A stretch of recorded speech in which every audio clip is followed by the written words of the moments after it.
Please excuse any mispronunciation in this story. I mean no disrespect. This story is about Michael Wayne Dunahee, who vanished from the playground at Blanchard Park Elementary School in Victoria, British Columbia on March 24, 1991. He was 4 years old at the time and should be 36 years old now. Michael's parents are Bruce and Crystal Dunahee.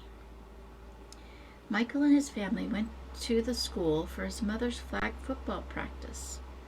He was wearing a blue hooded jacket, a Teenage Mutant Ninja Turtle t-shirt, rugby pants, and blue sneakers that day.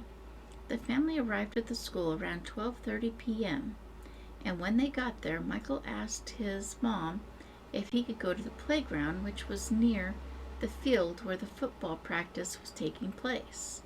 Despite having a gut feeling that something wasn't quite right, Crystal allowed him to walk to the playground by himself, but told him that once he got there, he had to stay there and wait for Daddy to come. However, when Michael's dad came to the playground, Michael was not there. Around 50 people began to look for Michael, and his parents immediately notified the police.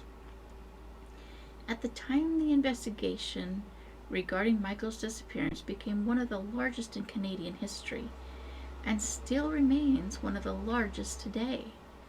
Since Michael disappeared so quickly from a public place, the police quickly classified his case as an abduction rather than a missing child case, and all the detectives from the Victoria Police Department were called in to solve the case. Hundreds of tips began coming in every hour from across British Columbia and North America.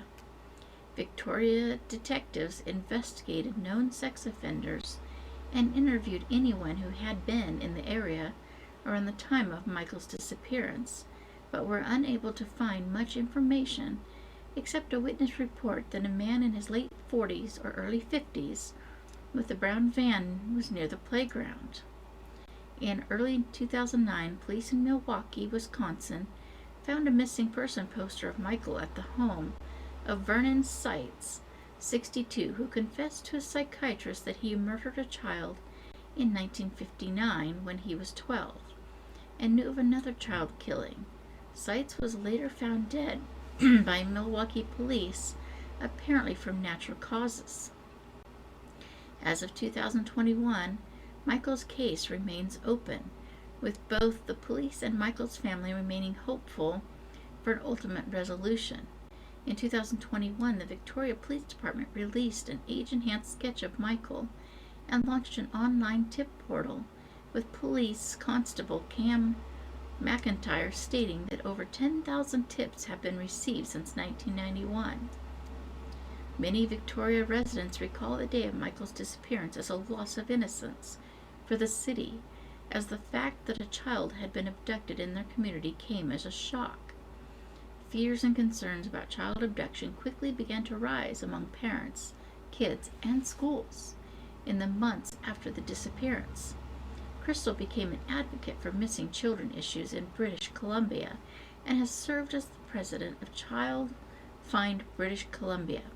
In 2002, she lent her voice to support the Royal Canadian Mounted Police in calls to introduce an Amber Alert system in the province, as she believed that her son would have been found if such a program had existed in 1991.